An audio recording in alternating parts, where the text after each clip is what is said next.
Welcome back to the Adam Schefter Podcast as we enter Week 3, coming off a Monday Night Football doubleheader in which the Buccaneers beat the Texans, in which they got a break that we'll get into here shortly, in which the Chargers continued their dominant early season march, beating the Las Vegas Raiders. And of course, we'll get to all this and more with my friend, my colleague, the co-host of the Pat McAfee Show, Ty Schmit, and the host, of course, of the weekly Six Pack. Thank you, Shefty. Good to be back as always. I'll tell you what, we're fully in football season. I got to start getting reconditioned to these late Monday night games. That was quite the slog trying to stay up for that last one. But overall, two pretty solid games. Any big takeaways from last night? Well, the biggest thing before we get to the six-pack, Ty, is in the first game, Nick Chubb takes a handoff late in the game and runs in for an apparent game-winning touchdown run. And this is where fundamentals and thinking always come in handy. I think I've seen Nick Chubb before. I think I've seen him take a knee on the 1-yard line and bypass a touchdown to set up a field goal or to run out the clock. On Monday night, when Nick Chubb breaks into the clear against the Buccaneers defense, all he has to do is take a knee on the 1, and then the Texans would run out the clock, bring on their kicker, Kiami Fairburn, to kick a game-winning field goal, and the Buccaneers never would get the ball back. Instead, Chubb goes into the end zone. The Buccaneers and Baker Mayfield get back the ball, drive the field, and score to win the game. The Texans had a chance to run out the clock, and they didn't do it.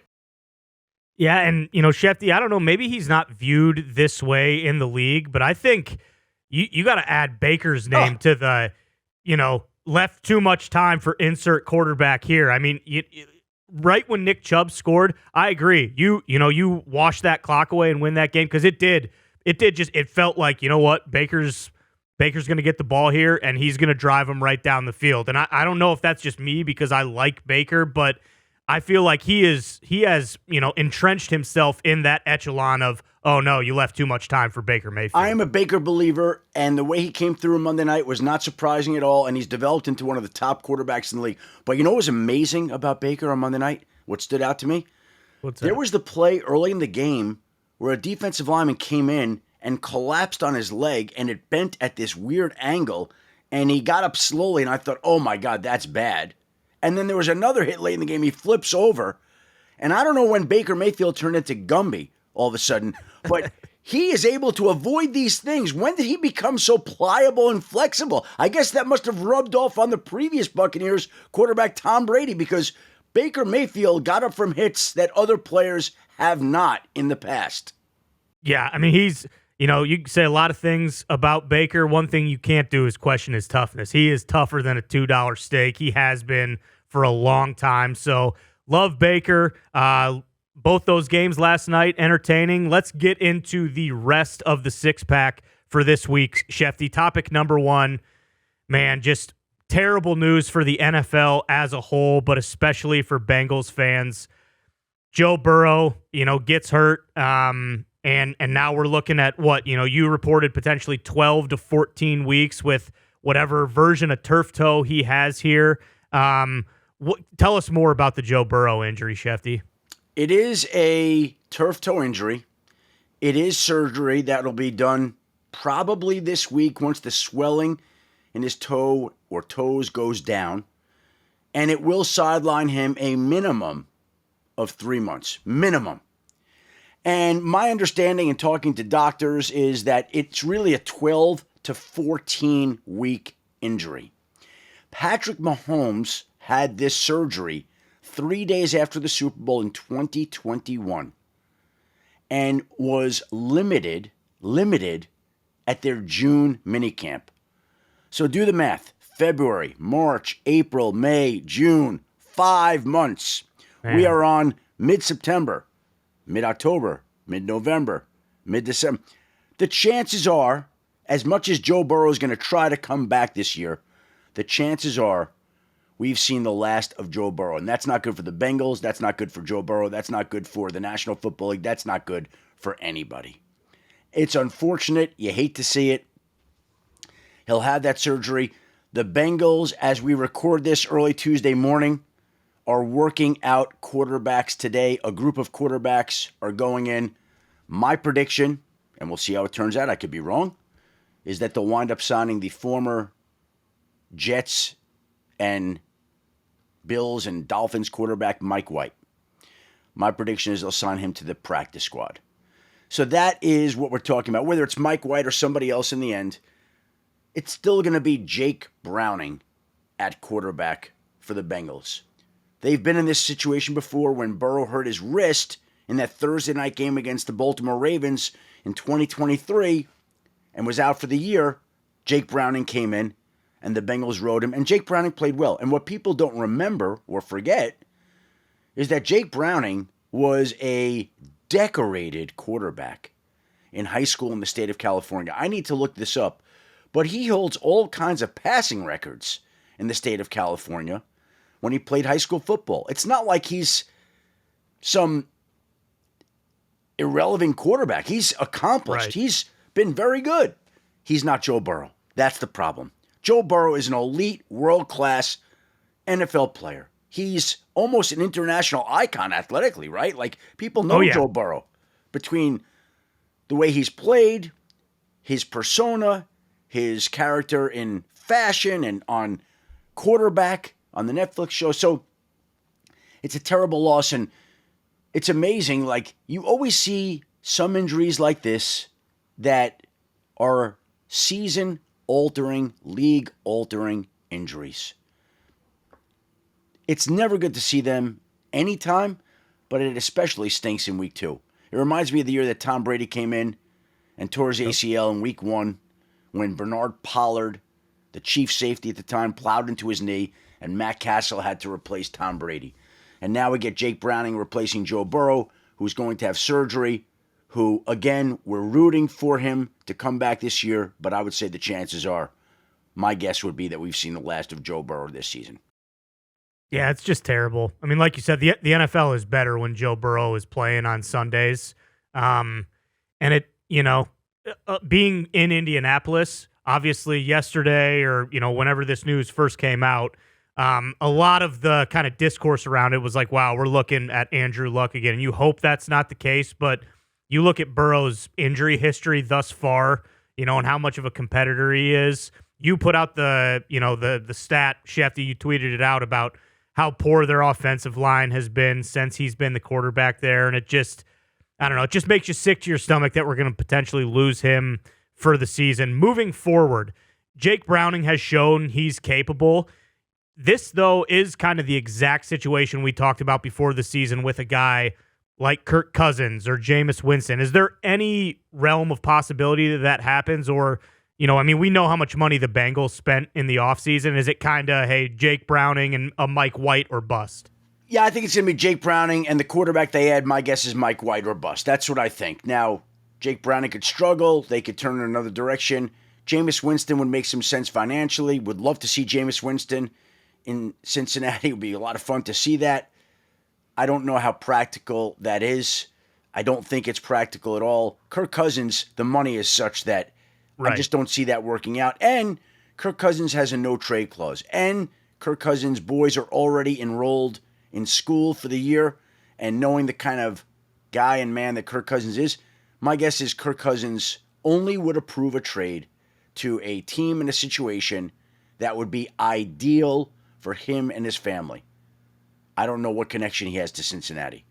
Like, if it were Minnesota and J.J. McCarthy were out for an even more of an extended period, I could see Kirk Cousins being an option there. Cincinnati, like, why does Kirk Cousins want to go to Cincinnati? No disrespect to that city, but there's only a few places that he would probably be willing to go. So I don't see that being a practical option. I think we're going to see Jake Browning, and I think later today they sign somebody like Mike White.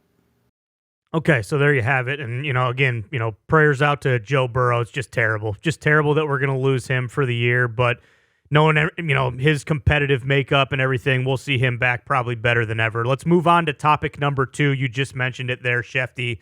J.J. McCarthy, he's got a high ankle sprain. It looks like he's going to be, missing 2 to 4 weeks potentially. He obviously had the unbelievable comeback in week 1, then struggled quite a bit Sunday night against Atlanta in week 2.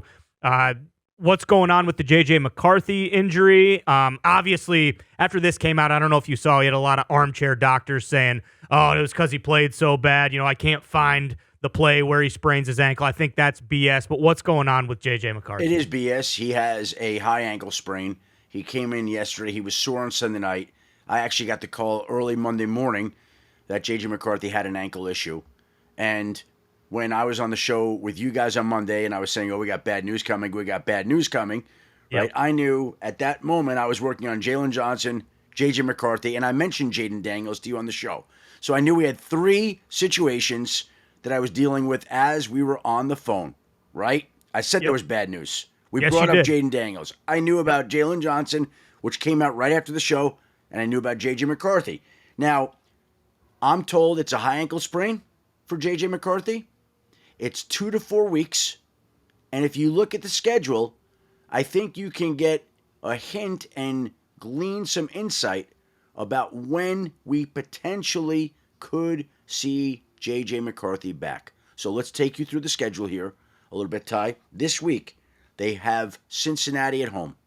He's not going to play. It'll be Carson Wentz. Carson Wentz versus Jake Browning. And who would have ever thought that in a game where we're going to get Joe Burrow versus J.J. McCarthy, we're now going to get Jake Browning and Carson Wentz. It's wild to think about. It's terrible. Okay, after that, the Vikings travel to Dublin to play the Pittsburgh Steelers overseas. And the week after that, they play in London against the Cleveland Browns. And then they have a bye. So if you're J.J. McCarthy and you have a high ankle sprain and you're going on a bye, my first question is he even going to make the trip over there? Or are they going to leave him home with his new baby, rehabbing his high ankle sprain so that he can be ready after the bye when they play a home game on October 19th against the Philadelphia Eagles? Doesn't that make sense on a 2 to 4 timeline, 2 to 4 week timeline, that J.J. McCarthy will not play Sunday? And then we play at Pittsburgh, at Cleveland, in Dublin, in London, before a bye week. So he could miss 3 games, get 5 weeks off, and come back at home against the Eagles. Now, we'll see how this plays out. I don't know that that's how it's going to go, but I know he's hurt. I know it's a real high ankle sprain. I know he's going to miss some time. And the schedule tells you that it's possible we may see J.J. McCarthy miss the next 3 games. Yeah, I mean, you break it down like that. Obviously, this isn't ideal, but if he was going to get hurt, maybe this is the stretch. Because like you said, I don't know why you would take him internationally for a couple weeks when the rehab routine's going to be different. You're not going to have everything that you have at the facility in Minnesota. Not saying that they couldn't figure something out in Ireland or London, but you want to, he's got a bad ankle. You're going to put him on a long flight, and it doesn't. And I don't know. You want him on an ankle in another city, away from your facility. Exactly. I don't know how they're going to decide on that. Maybe he comes or stays home for the first half. Maybe he goes the second. Maybe they want him around the team both weeks. I don't know how they're going to break that down. But just from a physical standpoint, when you look at that schedule, it's logical that he could wind up missing those 3 games. Okay, so, obviously you avoid disaster there. And like you mentioned, if you can get him 5 weeks off in that span and then get ready for, they go Eagles, Chargers, Lions, the 3 following the bye. So I think you probably want J.J. McCarthy. That's kind of the meat of their season right there. Things could really go one way or the other if they don't perform well in those. So obviously you want a healthy J.J. McCarthy there. And by the way, Kevin O'Connell and Josh McCown and that organization, they're good enough to elevate a backup quarterback. And Carson Wentz could be pretty good in Minnesota, sort of like Mac Jones was for the 49ers on Sunday. If Carson Wentz comes in and plays well against a shaky Bengals defense on Sunday, they're not going to be in any rush. That buys them even more time.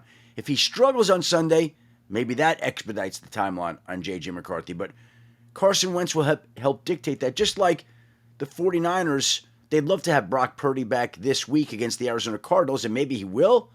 But after watching Mac Jones on Sunday, there's no reason for them to rush Purdy back, and it's not like they have to have him back right away.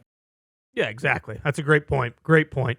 All right, Shefty, let's move on to topic number 3. Let's get away from the injury stuff, stop depressing people, and let's move on to a quarterback in my backyard who is healthy and thriving. Is there a bigger story, bigger surprise than how well Daniel Jones has performed as the Colts quarterback so far this year?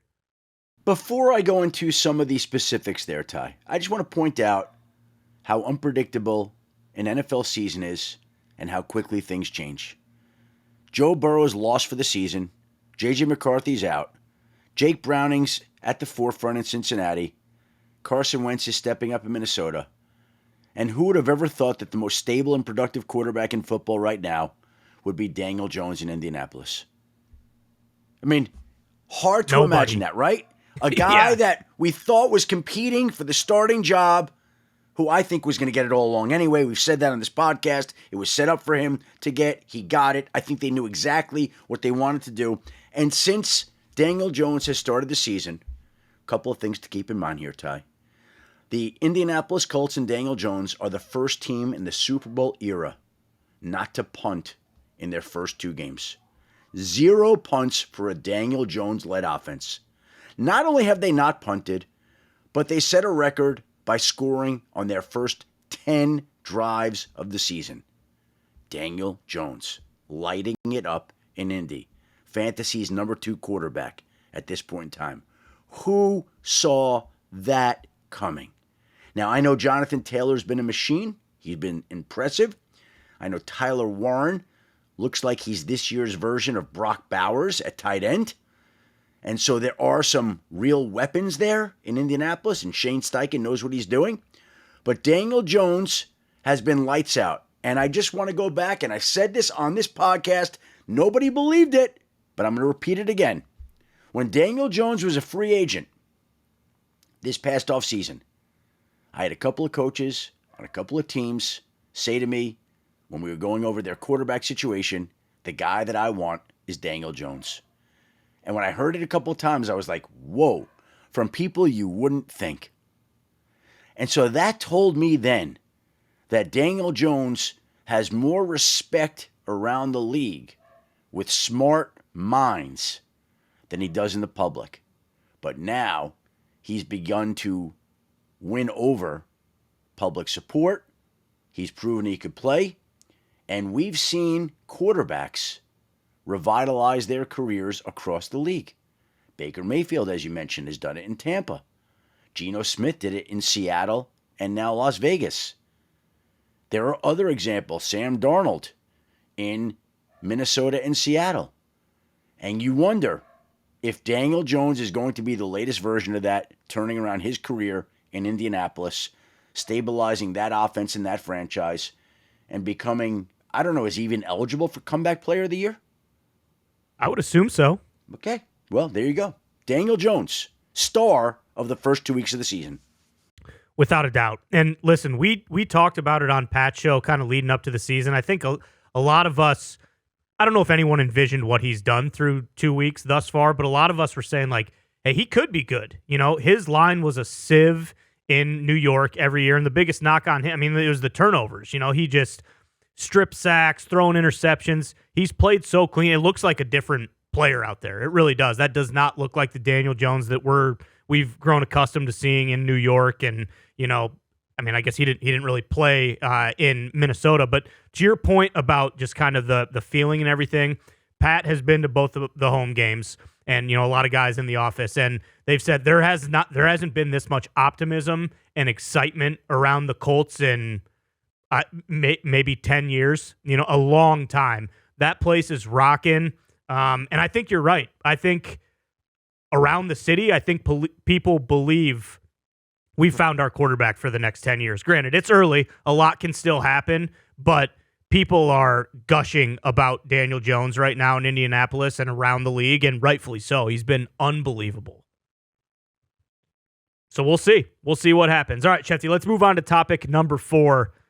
What a week for kickers, huh? I mean, I feel like Brandon Aubrey does this all the time, maybe not to the extent he did on Sunday, but just kickers have kickers across the league ever been as good as they are right now?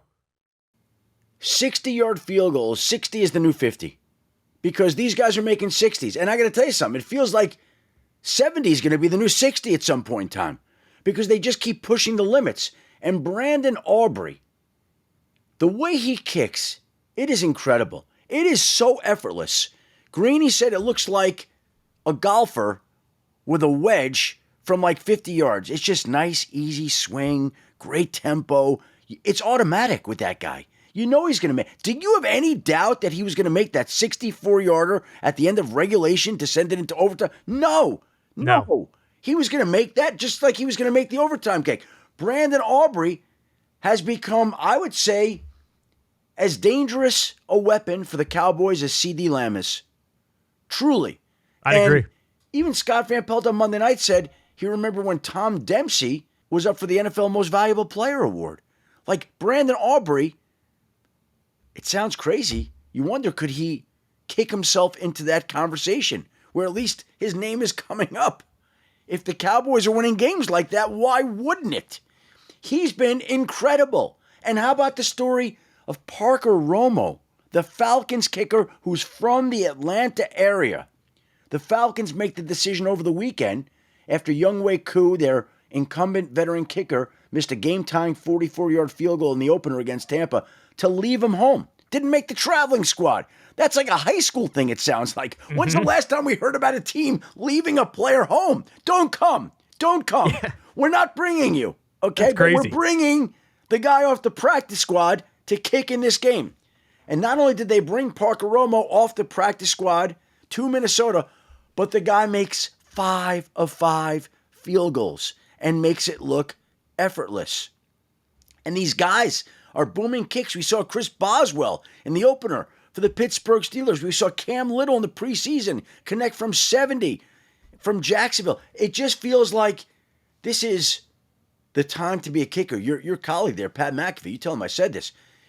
He missed the window of opportunity to be in the glory era of kickers. Like, this is incredible what's going on right now. And to me, Brandon Aubrey is probably the headliner, but there seems to be a relevant, interesting, pertinent, significant kicking storyline every single week here with what's going on. The 49ers 49ers move on from Jake Moody, go to Eddie Pinheiro. He comes through for the 49ers. And I've always thought, and maybe it's like a little guy thing, these games are so closely contested. Kicking is a real big deal. It's a big deal. And people kind of mock it a little bit, but kickers are some of the most important players on NFL rosters. They're a little bit like insurance policies. You don't appreciate one until you don't have one. And these guys have really stepped up and shined this year, and some of them are in a league of their own. And what Brandon Aubrey did over the weekend was incredible. Yeah, I mean, I don't think you can win a Super Bowl if you don't have like a borderline elite kicker. I just don't. It will come back to bite you in the ass at some point because you're going to need to make a long kick in the playoffs when the weather's probably not great. We've seen it happen so many times, and it's just anymore, like you mentioned, like you got to have one of these guys. And don't you feel like, and I never even thought of this until you just said that just now, don't you feel like if you have a Brandon Aubrey or a Chris Boswell or even a Parker Romo right now, don't you feel like that instills a certain sense of quiet confidence in a team? It's one less thing to worry about. Like the Cowboys now, they get near midfield. Like, we're in field goal range. That's it. It. At the Star, they're in field goal range.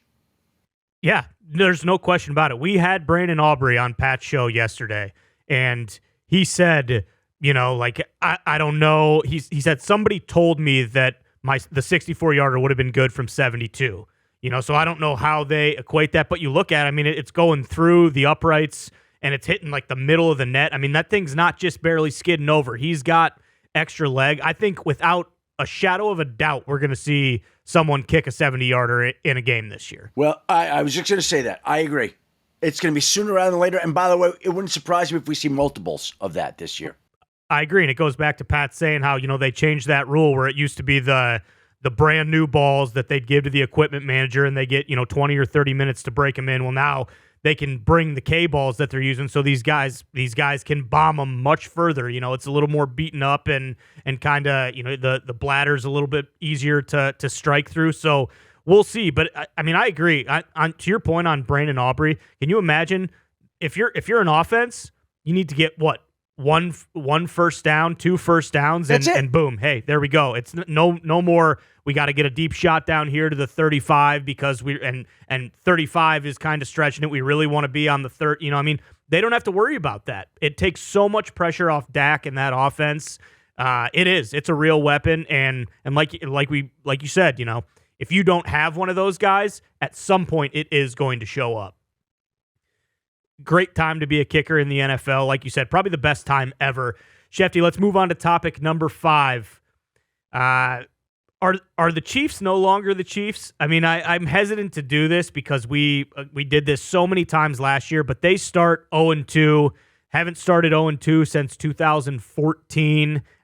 Things are not great in Kansas City right now. What's your take on that? Patrick Mahomes never has lost 3 games in a row at the NFL level. This is the first time that has ever happened. If we go back to the Super Bowl last year, lost the Super Bowl, lost the opener this year to the Chargers, lost a Super Bowl rematch on Sunday. So to me, at 0-2, in a tough division where you've got the Chargers unbeaten, you got the Broncos at 1-1, where you've got the Raiders at 1-1, I think it's realistic that they're still going to be in the mix for playoff teams. But to think that they're going to be able to catch and pass all the teams, not only in their division, but their conference, is probably unrealistic. Saying that, I still think the Chiefs feel like, as long as you've got Patrick Mahomes and Travis Kelce and Andy Reid, all they need is the opportunity to get into the dance. And there's no reason that they couldn't go into Buffalo or Baltimore or the Chargers' home stadium in the month of January and win a road playoff game. Win multiple road playoff games. And in week 1, not to make excuses for them, they had the challenge of playing in Brazil. They got outplayed by a Charger team that looked better that night. In week 2, they were at home. They got outplayed by a tough Eagles team that manhandled them on the line of scrimmage again. But this week against the Giants on Sunday Night Football, and what is the Giants' home opener? They should be getting back Xavier Worthy. And then after week 6, they should be getting back Rashee Rice. So once you get back these weapons, it may be too late to win the division or secure home field advantage in the playoffs or any of those things. But would you want to be the team that plays that team in the postseason? The air of invincibility may be dented. They may not be as good. They may have some leaks. I got all these things are true. But they are still the Chiefs. And they are still formidable. And I would not want to be playing them in the postseason. So if they get into the postseason, they find their way in, they're going to be a problem, no matter what. We could talk about them being down and out, not the same team, whatever it may be. They're still dangerous. There's too many great people and too much greatness around that team to think that they wouldn't be a factor if they could find their way into the postseason. But that'll be the issue. At 0-2, you feel like you're fighting an uphill battle all year long. It's tough psychologically to bounce back from 0-2, but they certainly are capable of doing it. All right, Schefty, let's move on to the 6th and final topic of this week's six-pack. Buccaneers looked great last night on Monday Night Football, and a lot of people have kind of just pegged them, hey, the NFC South's theirs, nothing to worry about there. I'll tell you what, this Falcons team is pretty feisty, and they might be an issue for the Bucs down the road. What do you think about this Falcons team, and kind of what's the impression of them league-wide right now? It's funny that they beat Minnesota on Sunday night, because last year, when many people thought that Minnesota would be a bottom-rung team in the NFC, not compete for a division title in the NFC North, the Vikings' defense and team emerged to be much better than people thought. And when I watched this Falcons defense on Sunday night, and I don't remember the last time if we've ever talked about the Falcons defense on this podcast before, I was reminded of the Vikings last year. There were players flying around, making plays. They went and traded their first-round draft pick in the 2026 draft to the Rams to go get James Pierce. They drafted Jalen Walker. So they came up with 2 pass rushers in the draft last year. I didn't like trading away a future one. I still don't. But they now have guys that they could rotate in that generate pass rush. And they hit on another safety, Xavier Watts. Remember that name if you haven't heard it yet. Matched with Jesse Bates, I would say that right now, the Falcons safety tandem would be about as good as any in the National Football League. I know Baltimore will be up there. I know there'll be other teams up there, but Atlanta right now is going to challenge for that title. And that defense looked fast, explosive, flying around. I was surprised. Now, maybe that was just one game, and maybe it was against essentially what amounts to a rookie quarterback. But that defense looked different. And maybe it's the defensive coordinator, Jeff Ulbrich, being there, the former Jets interim head coach. Whatever it is, this is a unit that has caught my eye. This is a unit that I believe now poses a real and significant challenge to the Buccaneers. The Falcons are good. They're good. They're better than I thought. The defense is much better than I thought. And like I said, I've never talked about the Falcons defense before in this space, but they're going to be worth talking about, following, and tracking this year because there's some really good young talent. They've done a nice job in adding to that unit, and it showed up on Sunday night, and I think it's going to be heard from again this season. I agree wholeheartedly. And then you look offensively, I mean, Michael Penix is still, it's not like he started a bunch of games. You assume he's going to get much better. Obviously, Bijan is a threat to hit a home run every single time. Would have been my number one pick in fantasy. Didn't have the chance to get him. I said it over and over, didn't I? Couldn't have been any stronger. Take Bijan 1. You did. Yep. I do an auction. I got him. I think his pre-draft valuation was like $63. I damn near spent $80 on him because I was just like, you know what? I think he's going to have that kind of year. He's looked unbelievable. Obviously, we know the talent they have at, wide out and tight end and everything. It's kind of just, it does feel like the ball is really starting to get rolling in Atlanta. And I think you're right. I think 8 to 9 weeks from now, they'll be one of those teams people are circling like, oh man, they're going to give us a handful on Sunday. By the way, they're better than we thought, and so is the NFC. The NFC right now with the Philadelphia Eagles, with the Green Bay Packers, with the Detroit Lions, who bounced back on offense. A little bit surprising, I got to be honest, but they were really good, and they were very impressive. 3 great teams. And then you could say, well, we got the Buccaneers, we got the Rams, we got the Falcons, we got some other good teams. The NFC is better than people thought. The Falcons are better than people thought. Like, we've talked about the AFC being loaded with Josh Allen and the Bills and Lamar Jackson and the Ravens and Patrick Mahomes and the Chiefs and Justin Herbert and the Chargers and Bo Nix and the Broncos. We've talked about the AFC being loaded. I think the NFC might actually turn out to be a tougher conference this year, and it's teams like Atlanta that I think are making a huge difference. All right, you know who else has made a huge difference? I just want to point out before we sign off on this week's podcast, the owners of the Denver Broncos, Carrie and Greg Penner, who last week come out, and they're going to fund a new stadium, which in this day and age, we don't see very often. Stan Kroenke did it with SoFi Stadium, but nobody else does it. Other owners have their hands out. They're taking public money. The Crafts haven't done that in New England, by the way, also. They've done it themselves. But rare is the time when owners do it themselves. And when they do, the way Stan Kroenke has, the way the Crafts have, the way that the Penners have, Penner-Walton family has, to me, that's awesome because it saves the taxpayer money. It saves the city money. They want to go build a stadium. These people have deep pockets. Look at the valuation of these franchises. And I just wanted to kind of salute those people for doing the right thing. And I believe that the Penner-Walton family, the owners there in Denver, mark this down, Ty. They are going to develop, if they aren't already, to be amongst the best owners, not just in football, but in all of sports. These people are going to be awesome for that city, for that franchise, and they're already making a huge difference as evidenced by the announcement last week. And again, I think they deserve a little bit of a shout out for that. All right, Ty, we are on to week 3. Can only imagine the storylines that we're going to hear about again next week. Again, look how quickly seasons change from week to week. It's unbelievable. And the other thing I also want to point out that I want to make a point on the 6-pack that I just realized just now, it's also amazing how often these teams give away victories. Just give them away.